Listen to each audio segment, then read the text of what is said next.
Clearborough, North Dallas, 26 Jeep Moab. What we did on this was a full front. It's going to be towed behind a diesel pusher, and we did the windshield protection film, all XPEL, and the A-pillar and the trim along the window, all that's done. And we did our fenders, the cowl area, the grill area, everything is tan. And then we also did the door sills and ceramic coated these plastic, all the plastic pieces on it all the way around. So let's take a look. When we do the Jeeps, we make sure that everything is wrapped in, no big ugly edges anywhere. Everything gets wrapped in underneath. Our edges all get wrapped around just like any other car we do. All the edges are wrapped. This piece here, this grill, everything wraps in,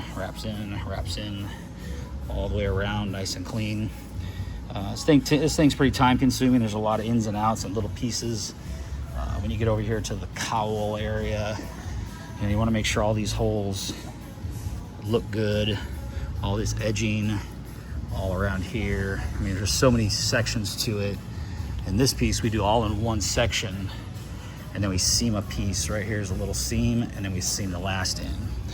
And our fenders, we didn't take any of this off. The owner didn't want any of that off, so we made sure that everything lined up and looks good, and it does. So there it is, a 2026 Jeep Moab with XPEL Ultimate Plus and the XPEL paint protection, or the windshield protection film on the windshield. We ceramic coated it, and the owner will go get the ceramic or the silicone wiper blades.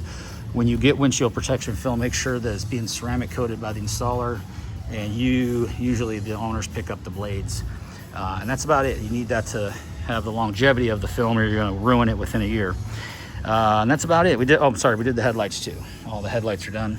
And that's it. That's the full front to protect it behind the diesel pusher. And that's it. ClearboroughNorthDallas.com. Thanks for watching.